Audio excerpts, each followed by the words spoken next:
पक्षप्रमुखानंतर नेता हा एक महत्त्वाचा असतो आणि तो फार कमी वयात मला संधी मान्य पक्षप्रमुखामुळे उद्धवजी ठाकरे साहेब, कारण एवढे ज्येष्ठ नेते मधुकर दादा असतील, दिवाकरजी रावते साहेब असतील, लीलाधर डाके असतील, दत्ताजी साळवी साहेब असतील, खैरे साहेब असतील, मनोहर जोशी सर, सुधीर भाऊ, प्रमोदजी नवलकर या सभागृहाचे राहिलेले आणि या पंक्तीत मला असं वाटतं ते एवढे ज्येष्ठ असताना झाले आम्ही तर त्या मानाने फार कमी कालावधीत या जबाबदारीवर पोहोचलेलो सभापती महोदय। आणि त्याच्यामुळे सभापती महोदय मी मागच्या 30 वर्षापासून शिवसेनेचं काम करतो, 30 वर्ष झालेले आहे आणि निश्चित इथं चंद्रकांत दादा बसलेले, गिरीश महाजन बसलेले, दादा विद्यार्थी परिषदेचे राष्ट्रीय सरचिटणीस होते आणि त्या काळात दादा राष्ट्रीय सरचिटणीस असताना काश्मीरचं आंदोलन चालू होतं सभापती महोदय आणि दादांकडे त्याच एक वेगळी जबाबदारी होती। दादा एक साधं ट्राउझर शर्ट असं ढिला एकदम, गळ्यात शबनम पिशवी असं फिरत होते आणि त्या काळामध्ये देशामध्ये एक वेगळ्या प्रकारचं वातावरण असताना आमच्यासारखे काही पोरच शब्द वापरता येईल असे त्यांनी पकडलेले होते सगळे, बरोबर दादा। आणि मग त्यावेळेस ते काय करत होते मी सांगणार नाही आणि आम्ही काय केलं तेही सांगणार नाही, कारण काश्मीरचं आंदोलन होतं।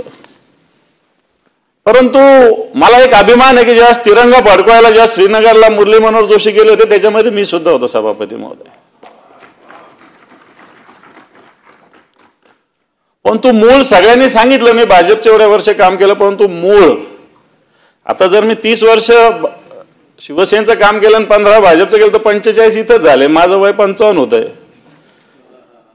पण तुम्ही एक 10व्या वर्षापासून संघाच्या शाखेशी संबंधित असलेलं आहे आणि त्याच्यामुळं बेसिक मी ते काम केलेलं आहे सभापती महोदय।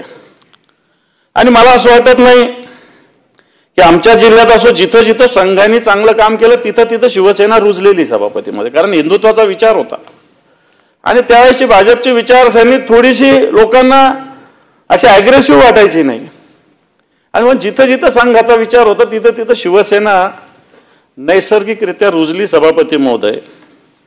आणि मी शिवसेनेचं काम शिवसेना प्रमुख मान्य, कारण संभाजीनगर कसं आहे मला ते सगळ्यांना माहिती आहे, एक करवट त्या काळात एखाद्या हिंदूंना जगणं सुद्धा मुश्किल होतं त्या काळात आणि त्या काळात शिवसेना प्रमुखाच्या विचाराने आम्ही संघटनेचं काम केलं। निश्चित अनेक केसेस झाल्या माझ्यावर, 2-3दा तडीपारीच्या ऑर्डर निघाल्या, पण गृहमंत्री चांगले होते, आताचे गृहमंत्री जसे होते तसे, त्यामुळे फार काही मला बाहेर जावं लागलं नाही।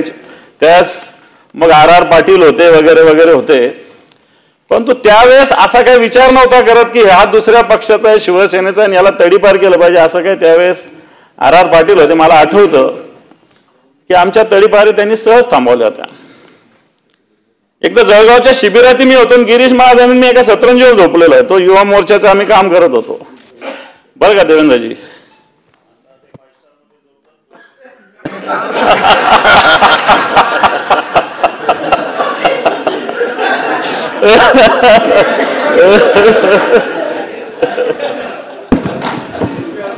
सभापती महोदय, पण हे सगळं होत असताना मला एक प्रसंग सांगावा लागेल सभापती महोदय। माननीय शिवसेना प्रमुखांकडे एकदा इसवी सन 2000 साली आम्हाला बोलवलं होतं,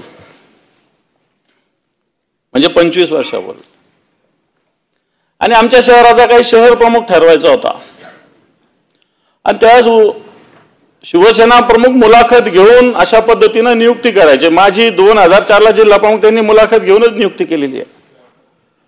पण 2000चा प्रसंग मला आठवतो, आमच्या शहरातले 2 जणांना शिवसेना प्रमुखांनी बोलवलं होतं शहर प्रमुख करण्यासाठी आणि त्यावेळेस थोडंसं आमच्या इथं राजकीय वातावरण खैरे साहेब रावते साहेब असं चालू होतं आणि आम्ही दोघं गेल्या गेल्या शिवसेना प्रमुखांनी आम्हाला विचारलं, का रे तुम्ही खैरेंचे का रावतेंचे? आम्ही घाबरलो। असा प्रश्न विचारला. साहेब आम्ही म्हटलं आम्ही ना खैरे साहेबांचे ना रावते साहेबांचे, आम्ही तुमचे आहोत. मला असं वाटतं बाळासाहेबांनी जे उत्तर त्यावेळेस दिलेलं ते आजही माझ्या हृदयावर माझ्या मनावर कोरलेलं आहे. शिवसेना प्रमुख मान्य बाळासाहेब ठाकरे असं म्हटले, माझे कशासाठी राहता, उद्या मी शिवसेना सोडली तर, मी शिवसेना सोडली तरी शिवसेना तुम्ही सोडू नका, तुम्ही शिवसेनेचे राहा, बाळासाहेब ठाकरेंचे सुद्धा राहू नका, हे बाळासाहेब आम्हाला बोलले होते. आणि मला असं वाटतं अशा पद्धतीनं निष्ठा ही बाळासाहेबांनी रुजवलेली आहे आणि या निष्ठेनं आम्ही काम करतोय. सभापती महोदय, निश्चित बऱ्याच जणांना वाटत असेल की आता सेंड ऑफ आहे, टर्म संपली म्हणून नाराजी वगैरे काय असायचं काही कारणच नाही आहे. कारण पहिल्या वेळेस मी निवडून येऊन आम्ही कधी विचार केला होता की अशा खुर्चीवर आम्हाला बसायला भेटणार आहे. आम्ही त्या हिंदुत्वाच्या विचारानं प्रेरित होऊन काम करणारे शिवसैनिक सगळ्या गोष्टी कराव्या लागल्या. पोलिसाशी संघर्ष करावा लागला, गुंडांशी 2 हात करावे लागले, दंगलीमध्ये भाग घ्यावा लागला आणि या सगळ्या गोष्टी त्या काळात झालेल्या. आणि तेव्हाच कोणी विचार केला होता की असं या ठिकाणी येऊन बसायला भेटेल. आणि म्हणून मला असं वाटतं, त्यामुळं अजून तर माझे आता मुख्यमंत्री महोदयांना अजून तर 44 दिवस आहे. 44 दिवसात तर दुनिया इकडची इकडे होऊ शकते हे मी तुम्हाला सांगतो.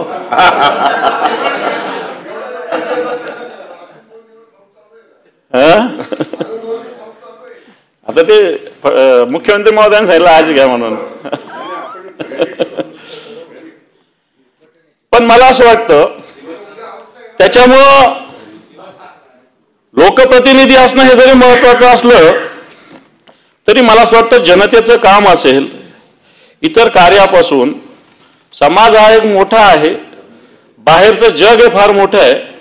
तर मला असं वाटत नाही की मला या फार विषयाची चिंता आहे. कारण सातत्यानं एवढ्या दिवस संघटनेत काम करत असताना मी तसा संघटनात्मक पिंड असणारा एक कार्यकर्ता, एक शिवसैनिक आहे. म्हणून मला मागच्या काळामध्ये निश्चित वेदना झाल्या, ज्या ज्या गोष्टी झाल्या त्याच्यामुळे वेदना झाल्या. वेदना होत असताना मला एक उदाहरण माझ्या आईचं आठवतं की लहानपणी एकदा मला एक जणांनी मारलं होतं विट्टी दांडू खेळत असताना. फडणवीस साहेब, एक जणांनी मला मारलं आणि मी रडत घरी गेलो. आताची आई असती आशीजी तर तिनं त्याला मलमपट्टी लावली असती. माझ्या आईनं मला आणखी मारलं. मी म्हटलं का मारते, म्हणे तू मार खाऊन घरी कसा आला. त्यांनी 2 दांडे मारले होते दादा, मी जाऊन त्याला 6 दांडे मारले आणि आतापर्यंत कधी मार खाऊन घरी गेलेलो नाही हे तुम्हाला सांगतो. येणाऱ्या काय त्याचा मार खाऊन घरी राहणार नाही, मारूनच घरी झाली. हा माझ्या आईनं मला दिलेला संस्कार.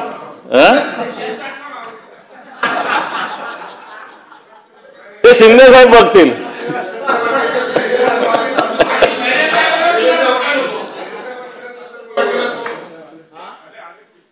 मला असं वाटतं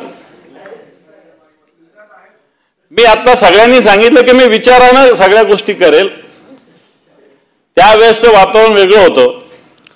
परंतु मला एक अभिमान आहे की ज्या विरोधी पक्षनेते म्हणून गप्र प्रधान रासू गवई सारखे साहेब, रासू गवई, मान्य शरद पवार साहेब, नितीन गडकरीजी, प्रमोद नवलकर साहेब आणि मेन उत्तमराव पाटील. मी उत्तमराव पाटलांच्या बरोबर सुद्धा त्यावेळेस आम्ही थोडंसं काम केलेलं आहे. आणि म्हणून उत्तमराव पाटलांसारखे